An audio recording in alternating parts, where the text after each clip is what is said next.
Salut à vous, ravi de vous retrouver pour une nouvelle saison de 100% Jeunesse, l'émission qui donne la parole à la jeunesse. On se retrouvera tous les 15 jours avec encore plus de jeunes, de l'actualité, des invités, des parcours de vie, des jeux concours. Assez de blabla, découvrons tout de suite le sommaire de ces 26 prochaines minutes.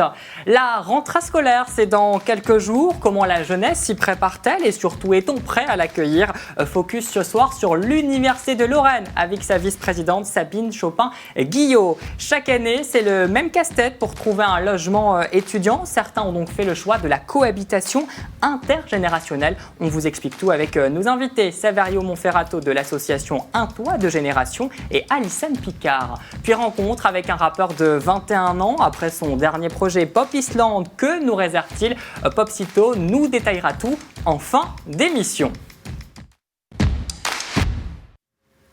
Et on commence avec cette échéance qui arrive à grands pas, celle de la rentrée scolaire qui va à nouveau pour une seconde année se faire dans un contexte de crise sanitaire. Alors la jeunesse est-elle prête pour cette rentrée scolaire? Élément de réponse dans ce micro-trottoir. J'envisage ça vraiment comme une rentrée habituelle, c'est juste que je m'attends un petit peu comme l'année dernière, qu'on commence normalement, que la rentrée se passe bien et puis que quelques jours après on nous annonce qu'en fait on va être confinés, que les cours vont se refaire en vidéo. L'année dernière ça a été chaotique, donc j'espère juste qu'il n'y aura pas de reconfinement, de distanciel ou tout ça. Juste au moins voir des visages humains, ça serait bien. Juste avoir une classe et même si c'est que à mi-temps ou un tout petit peu, vraiment avoir une petite classe quand même, ça serait cool. Moi j'y vais sereinement. En vrai je suis plus pressé de retourner à l'école pour revoir du monde parce que c'était un peu compliqué.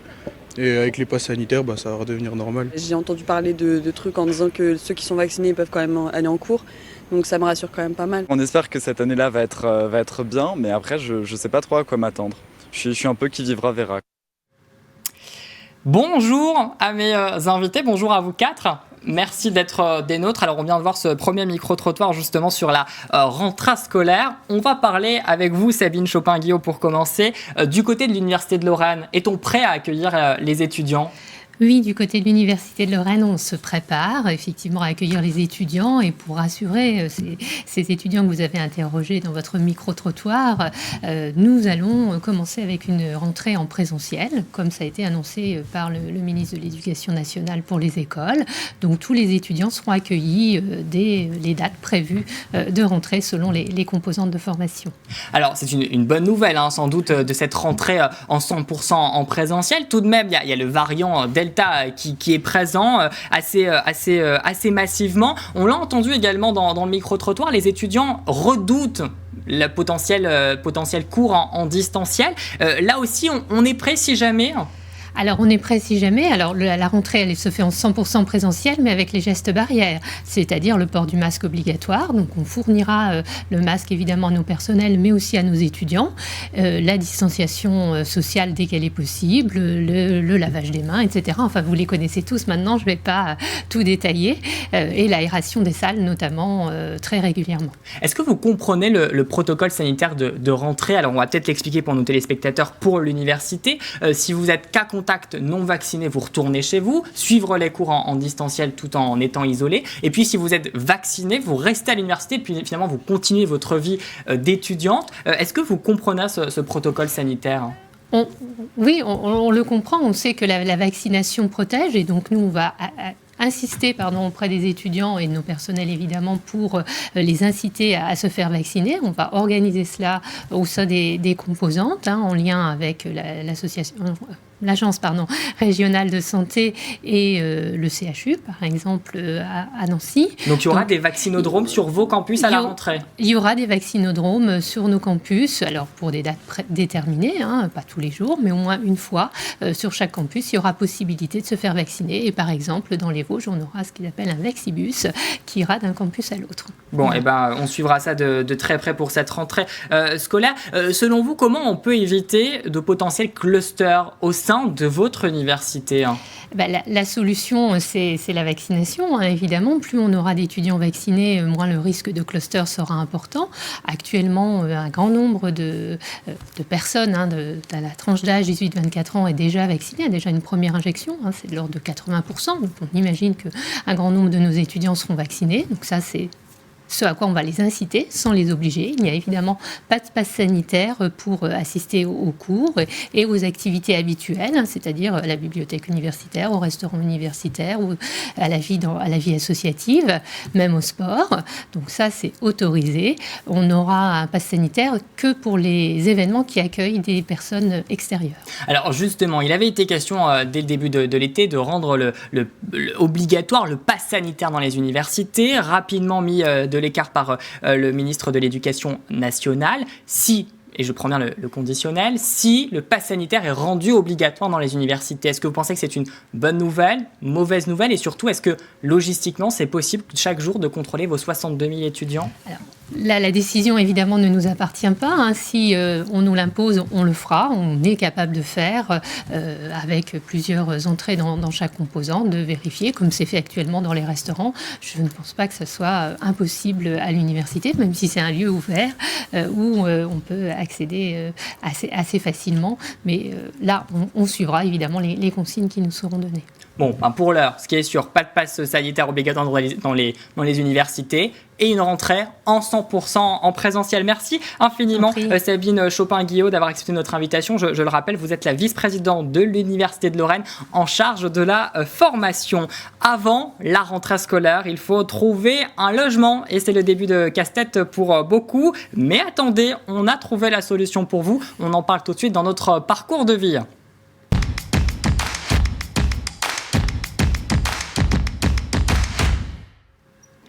À Metz, il faut compter un budget de 445 € pour un logement inférieur à 30 mètres carrés selon la Fédération des associations générales étudiantes. Certains font le choix de se loger seuls, d'autres en colocation, faut-il encore en trouver. Et puis il existe également la cohabitation intergénérationnelle. C'est le choix de Louisia qui s'est installée chez Marie-Thérèse et il faut dire qu'elle s'y plaît bien. Dans sa chambre de 14 mètres carrés, Louisia y est installée depuis 1 an. Originaire de Colombie, elle est venue à Metz faire ses études aux Beaux-Arts. Pour des raisons financières et afin d'apprendre l'histoire de la région, elle a fait le choix de s'installer en cohabitation. J'ai ici un très bon lit et un très bon sofa, un bureau qui c'est parfait pour faire ce que je veux. J'ai mon espace à moi, c'est un endroit pratique, c'est privé, j'ai tout mon espace et tout ce qu'il faut. Pour un endroit privé comme celui-ci, avec cuisine équipée et salle de bain, Louisia paye chaque mois, toutes charges comprises, 280 € à Marie-Thérèse. Depuis 7 ans, cette retraitée accueille au sous-sol de sa maison, entièrement rénovée, des étudiants de tout horizon. Quand on décide de franchir le cap de la cohabitation intergénérationnelle, on décide aussi de participer aux tâches de la vie quotidienne. Parfois je fais la préparation et c'est elle qui cuisine, parfois c'est moi qui cuisine toute seule, parfois c'est elle qui cuisine toute seule. Et aujourd'hui, le menu, c'est quoi ? Aujourd'hui, c'est des haricots à l'italienne. Je pense que ça s'appelle la recette avec des saucisses de Toulouse. Après avoir fait revenir les haricots pendant une dizaine de minutes dans 500 g de tomates, le repas du jour est prêt à être servi. C'est absolument excellent. Ils sont juste à point. Ni trop cuits, ni pas assez. Hein ? J'ai réussi. Pendant les repas, Marie-Thérèse et Louisia échangent sur leur culture, mais aussi sur leurs péripéties. On parle beaucoup de beaucoup de choses. Même, elle a voyagé beaucoup, donc elle a vraiment des histoires qu'elle adore me rencontrer. J'adore les histoires, les écouter. Donc oui, j'ai vraiment préféré de manger avec elle. En dessert, quoi de mieux qu'une bonne tarte à la Mirabelle, accompagnée d'un bon café colombien, histoire de combler les petits plaisirs de chacun. C'est bon. Début septembre, Marie-Thérèse et Louisia accueilleront Antea, une autre étudiante ayant aussi fait le choix de la cohabitation intergénérationnelle. Et cette tarte à la Mirabelle, elle m'a donné plus qu'envie. Toi, Alison, tu viens de t'installer la semaine dernière à Nancy pour seulement 50 € en cohabitation intergénérationnelle. C'est ce volet financier qui t'a poussé, qui t'a motivé à faire ce choix-là ? Le relais financier était quand même important, mais il y a aussi la convivialité que l'on a perdue quand il y avait la période du Covid, que c'était très très compliqué quand même. Et surtout que les personnes âgées sont remplies de vie et du coup c'est super agréable. Et la motivation financière bien évidemment, et des fois les conditions d'appartement pour les étudiants sont misérables, comme mon ancien appartement était vraiment... infect. Bon, on va en parler justement de ce lien fort avec les seniors. Saverio, une cohabitation pour 50 € comme à Maxéville, comme à Maxéville et à Nancy, c'est possible aussi aux alentours de Metz ? C'est possible, 50 €, ça peut être même 0 €, tout dépend de ce que propose le senior. C'est lui qui a toutes les cartes en main et des services qu'il demande. Voilà, donc plus il demande de services, plus la participation financière sera réduite. Alors vous êtes responsable de l'association Un Toit de Génération qui met en relation justement les étudiants et les seniors. Je me suis baladé rapidement sur les réseaux sociaux avant de prendre l'antenne et j'ai vu ces étudiants qui sont dans une galère pas possible pour trouver un logement pour début septembre. Est-ce qu'aujourd'hui, à l'heure à laquelle nous enregistrons cette émission, le 24 août, il reste encore des logements à pourvoir à Metz ? Le plus gros a été fait parce qu'il y a eu des renouvellements, donc on a fait le plus gros du travail. Il reste encore quelques offres, il reste des offres sur le Technopole, il reste des offres aussi sur Metz. Et après l'émission, je pense qu'il y aura énormément de seniors qui nous contacteront, il y aura encore des offres supplémentaires. Bon, en tout cas, si on veut aller voir les logements qui restent à disposition pour cette rentrée scolaire, c'est sur le site internet untoitdegénération.fr. Alors, expliquez-nous aussi comment que ça fonctionne, parce qu'il existe des formules, soit amicales, conviviales, solidaires, c'est simple, soit à des moments on paye un loyer, soit au contraire on n'en paye pas du tout. Et expliquez-nous. Donc nous, on parle de participation financière, pas de loyer. Et en fait, les formules, elles ont été mises en place par le réseau. On fait partie d'un réseau national qui compte 40 groupe.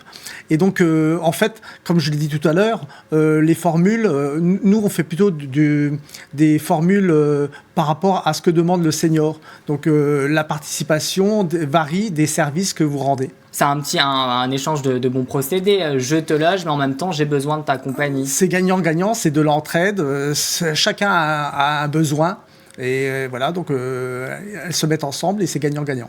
Alors Alison, toi l'année précédente tu étais logée à Maxéville, donc tu as déjà une belle expérience solide à nous témoigner de cette cohabitation intergénérationnelle.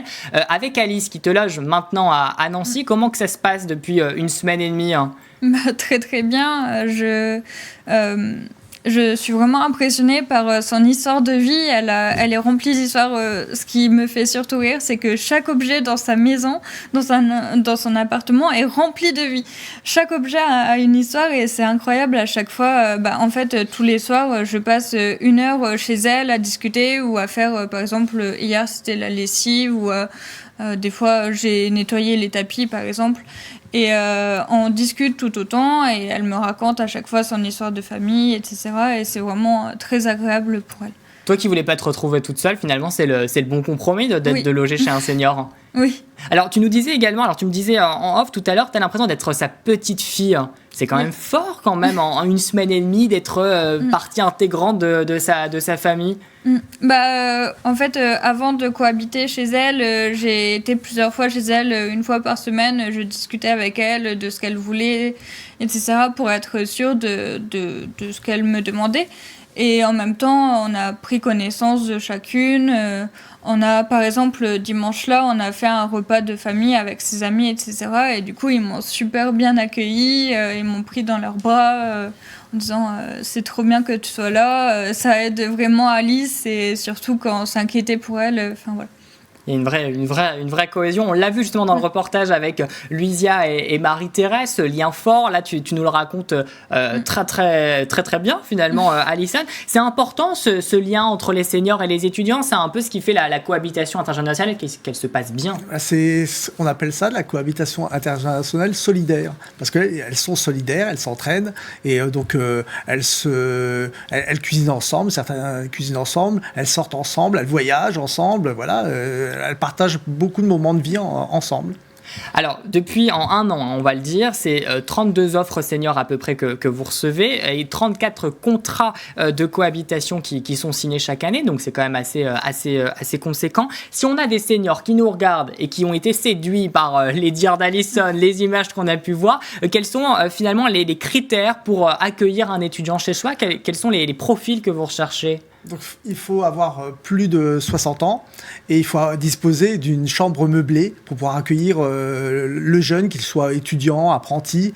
Je rencontre chaque senior pour lui présenter l'association et lui indiquer tous les avantages qu'il y a, parce que en fait il y a des gros avantages au contrat.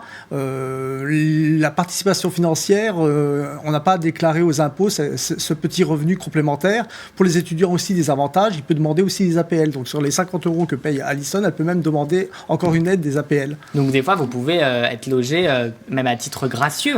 Là, samedi, j'ai une étudiante qui vient du Liban qui va s'installer à Strasbourg pour 0 €. Quoi demander de mieux finalement? Alors si maintenant on a des étudiants qui eux ont aussi envie de s'installer chez les seniors, point de vue financier, mais aussi pour pas se retrouver tout seul, quels sont les étudiants? Est-ce que tous les étudiants peuvent postuler? Est-ce que même les gens un peu plus timides, un peu plus réservés peuvent aller s'installer chez les seniors? Il faut être quand même motivé et il faut avoir une ouverture d'esprit, il faut être patient, il ne faut pas vouloir sortir tous les soirs. Voilà, donc il y a quand même quelques contraintes, mais pour certains étudiants, ce n'est pas des contraintes parce que c'est comme ça qu'ils vivent au quotidien. Donc il faut que ces étudiants, ils ont une démarche. Au début, c'est vrai que c'est la participation financière qui est intéressante, mais il faut aimer partager et rendre des services. Bon, alors quelques petites contraintes, mais beaucoup, je pense, d'aspects positifs. Finalement, c'est un peu comme une colocation entre jeunes, Alison. Oui. C'est comme la colocation entre jeunes, sauf que la personne est encore plus remplie d'histoire et c'est vraiment très intéressant de discuter avec elle. Alison, si tu devais motiver peut-être d'autres étudiants, d'autres jeunes à se lancer, à faire le choix de la cohabitation intergénérationnelle, tu leur dirais quoi? Déjà que c'est très peu cher et que c'est vraiment très intéressant. Je pense que être rempli d'histoire en tant que jeune, c'est très important et surtout que tu es quand même libre et c'est comme, c'est vraiment un gain d'argent que par exemple, au lieu de payer 400 € par mois un loyer, tu payes 50 € et au pire des cas, tu mets 300 € de côté chaque mois et comme ça, t'es sûr de ce que tu deviens après, quoi. Tu peux mettre facilement de côté et c'est parfait, quoi. Et c'est plutôt bien en ces temps assez compliqués de crise sanitaire. Merci infiniment, Alison. Merci, Saverio, d'avoir été à nos côtés. On espère avoir incité d'autres seniors et d'autres étudiants à faire le choix de la cohabitation intergénérationnelle. Et on retrouve toutes les infos et puis également tous les logements qui sont toujours disponibles sur votre site internet qui s'affiche d'ailleurs juste en bas de cet écran, untoitdegénération.fr. Avant de passer à notre dernière partie d'émission et de nous intéresser à Popsito et à son univers musical, je vous propose qu'on prenne 30 secondes pour féliciter la 71e reine de la Mirabelle. Elle s'appelle Lise, elle a été élue samedi au terme d'une cérémonie quelque peu mouvementée par les conditions climatiques. Âgée de 20 ans, cette étudiante en médecine vétérinaire va représenter pendant 1 an la ville de Metz, et tout cela aux côtés de Justine, sa première dame, et Elisa, sa deuxième dame. Bravo à toutes également, à toutes les autres candidates. Les festivités des fêtes de la Mirabelle se poursuivent tout au long de la semaine à Metz. Notre jeu concours nous emmène à Metz Story. C'est l'événement de la rentrée, une convention sur plus de 10 000 mètres carrés pour les passionnés du geek, des mangas, du comics, du cosplay, des figurines. Bref, ça se déroule du 27 au 29 août au Parc des Expositions à Metz. Si vous êtes un fan ou vous avez juste envie de découvrir cet univers, tentez de remporter vos entrées grâce à notre jeu concours. Participation et règlement sur nos réseaux sociaux, Facebook, Instagram, puis également sur notre site internet que vous connaissez, moselle.tv. Et puis si vous avez envie de découvrir la programmation de cette 4e édition de Ma Story, le lien s'affiche en bas de cet écran. On y arrive à Popsito, rappeur de 21 ans qui a plein de choses à nous raconter. Le goût du rap, Popsito, il est arrivé en bonne compagnie, voire même en très très bonne compagnie. Raconte-nous. Ouais. Du coup, l'âge de 15-16 ans, je dirais. à force de traîner du coup avec les copains, tu vois, sortie d'école. Après, du coup, bon, lycée qui commence vers 15-16 ans, lycée, du coup. À force de traîner avec l'environnement là, traîner avec des copains, la musique, forcément, les soirées, du coup, le rap maintenant, du coup, ça arrivait tout seul, en fait, tout simplement. C'est arrivé en bonne compagnie, En bonne compagnie, on peut ouais. donc le dire. Et par contre, à 18 ans, tu t'es dit, là, il faut que je passe aux Voilà, choses faut faire un sérieuses. truc, Quel était finalement ce déclic? C'était la fin de l'adolescence ou au contraire? C'était plutôt fin de l'adolescence, puis au début, je faisais vraiment ça pour m'amuser avec mes potes en soirée ou dehors. Après, je me suis dit, il commence à y avoir des choses qui se passent. Je lançais des trucs sur Instagram, ça marchait plutôt bien. Sur YouTube, ça marchait plutôt bien. Je me suis dit, mais si on fait ça sérieux, ça peut être encore mieux, du coup. Vu que ça marche, si on le fait en mode... pour rire, quoi, entre guillemets. Du coup, on s'est lancé sérieux, du coup, à mes 18 ans. Ouais. Et là, tu t'es dit, il faut que faire un vrai truc. Ouais. Et en plus, c'est important de le dire, mais le rap, c'est quand même devenu la musique par excellence des adolescents, même si les parents ils jugent ça un peu de vulgaire, de violent à certains moments. Toi, en tant que jeune rappeur, qu'est-ce que tu aurais à répondre à ces parents pour peut-être leur donner envie d'aller écouter le rap? Bien et sûr. surtout, est-ce qu'il y a une manière d'écouter le rap? Alors, le rap, certes, il y a du rap qui est violent, qui dénonce surtout, pas forcément violent, mais qui dénonce surtout des choses. Donc je comprends qu'il y ait des parents qui ont un peu du mal à laisser leur enfant écouter du rap maintenant. Écouter du rap, c'est comme écouter un autre style de musique. Au final, si ça plaît à la personne qui écoute, c'est que c'est son style de rap. Tu peux pas écouter du rap parce que c'est pas un choix. Je sais pas comment vous dire, c'est ton cœur qui parle. Si t'aimes bien le rap, tu vas écouter du rap. Il y a des choses très intéressantes dans les sons de rap. Certes, il y a des sons avec gros mots, il y a des sons avec des textes qui dénoncent, il y a des sons un peu plus ambiance, mais il y a un truc qui peut toucher à tout. Ça peut toucher tout le monde. Il y a aussi la personnalité du rappeur, non? Ouais, la personnalité du rappeur, il y a beaucoup de jeunes, même peut-être moi y compris quand j'étais plus jeune, qui s'identifient à d'autres rappeurs plus grands, qui se disent, moi, je suis comme lui, ou alors, moi, j'ai vécu les mêmes choses que lui. Ce qu'il dit, ça m'est déjà arrivé. Qui se voit un petit peu en lui. Et ça, c'est important. Et je pense que c'est comme ça que tu apprécies vraiment le rap. Certes, ça a une mauvaise image parce que, comme ça pense à la rue directement. Quand tu dis rap, on pense à la drogue, on pense aux problèmes. Mais en vrai, il y a beaucoup de choses derrière. Il y a vraiment des gens qui arrivent à... Moi, personnellement, il y a des choses que j'arrive pas à dire comme ça aux gens, que grâce à mes textes, j'arrive à me dévoiler, tout simplement. C'est un autre personnage, c'est un autre personnage, ouais. Alors, dans tes sons, t'aimes plutôt bien quand même la taquinerie et la provocation. J'aime bien taquiner et provoquer. Faut dire que moi, quand j'étais plus jeune, on me faisait pas vraiment confiance. Quand j'ai dit aux gens que je voulais faire de la musique, on me prenait pas au sérieux. Moi, je me suis dit, je vais faire ça bien, je vais faire les choses propres. Donc, du coup, j'ai tout donné pour, forcément. Ton premier gros projet, c'était Pop Island, une mixtape dans le milieu. Alors, pour faire simple, c'est une compilation finalement de musique. Tu l'as sorti en mars dernier. Qu'est-ce que tu nous réserves prochainement? Un EP, non? Bien sûr, c'est ça. Du coup, pour rebondir sur la mixtape Pop Island, je l'ai fait du coup en collaboration avec mon studio, La Planque, du coup Nicolas Gérelli. Donc le studio, il est sur Moyèvre. Donc moi, j'ai fait tout mon projet chez lui en collaboration.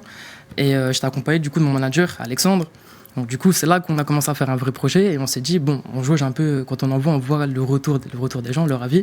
Suite à ça, on a eu un bon petit retour, des bonnes choses qui se sont annoncées. On s'est dit, bon, là, on marque une petite pause cette année, on prépare des grosses choses. On arrive l'année prochaine avec un gros EP, un truc lourd, vraiment lourd, quoi. Vous êtes une équipe aussi très très solide, parce que tu parlais de tes managers, producteurs, ils sont juste derrière les caméras, ils t'accompagnent au quotidien. Alors, t'es venu sur ce plateau pour nous faire une exclue, c'est réel. Qu'est-ce que tu nous racontes dans cette exclue? Du coup, j'ai pris ce son exprès parce que c'est un son où je m'ouvre beaucoup. Je me suis pas forcément ouvert à ce point-là jusqu'à maintenant, donc là, c'est un son où je m'ouvre beaucoup, je dis des choses importantes, je dénonce des choses importantes, je remercie ma mère, je remercie beaucoup de personnes, donc c'est super important pour moi.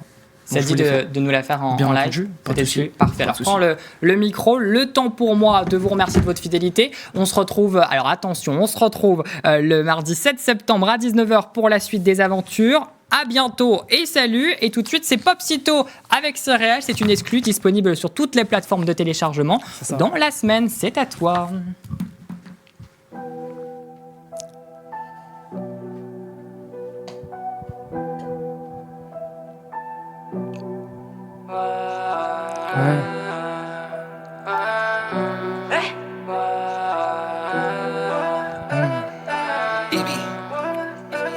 C'est réel, un petit peu se faire tuer par un colt pour avoir vendu du shit ou d'un mort.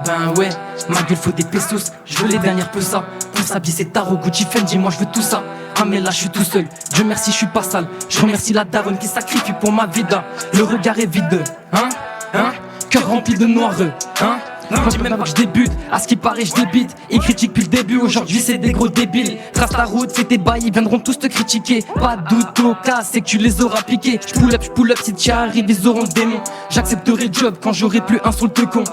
C'est ça la vie, tu connais la vis. On fait le tour de la ville et personne n'a de vis. J't'attaque que des true stories. Et si jamais ça se tape, y'aura des stories. Génération petite tasse, TikTok en folie. Et pour être sur Spotlight, eh bien s'affoler. Quand je dis faut mailler ma gueule, je veux faire des kilos d'Elias. Nous on le fume, ils ont le seum, t'as dû sauter quelques cases. Dans mon rêve j'étais tout seul pour construire un gros palace. Y'avait Snoop qui roulait le blunt, j'tends ma coupe, il me sert à boire. C'est réel, un petit peu se faire tuer par un colt. Pour avoir vendu du shit ou de la mort, ben ouais. Ma gueule faut des pesos, je veux les dernières peu ça. Pour s'habiller c'est tard, Gucci Fendi, moi je veux tout ça. Ah mais là je suis tout seul, Dieu merci je suis pas sale. Je remercie la daronne qui sacrifie pour ma vie d'un. Le regard est vide, hein, cœur rempli de noireux, hein. Full up dans l'auto, j'arrive compète, je suis dans la place. Je viens pour le contrat amigo, j'aime pas t'envoyer à la casse. Y'a des mecs qui font des choses, y'en a d'autres qui font ma race. Je voulais me balader en Porsche pendant que je renflouais du cash. Faut viser le cœur, ouais je vous êtes fous. J'ai trop de rancœur quand je suis dans ce mood. Frappe de par cœur, on est partout. Jusqu'à pas d'heure, ça que chaîne hood. Je fais pas ça pour être célèbre ou finir sur l'île céleste. Je veux que mon capital s'élève, qu'on mène la guerre comme Arès. Je reste loin d'Hadès, fuck ceux qui disent. Je dribble même Hermès, il me rattrape pas sous vide. Toute l'année je carré, je voudrais finir dans le carré. Je veux du doré, du plat, toutes les parties moi je carré. J'ai trop la dalle, on veut manger toute l'année. Moi je veux le 5 étoiles, la vie d'Ad carré. C'est réel, un petit peu se faire tuer par un colt. Pour avoir vendu du shit ou de la mort, ben ouais. Ma gueule faut des pesos, je veux les dernières peu ça. Pour s'habiller c'est tard, Gucci Fendi, moi je veux tout ça. Ah mais là je suis tout seul, Dieu merci je suis pas sale. Je remercie la daronne qui sacrifie pour ma vida. Le regard est vide, hein, cœur rempli de noireux, hein.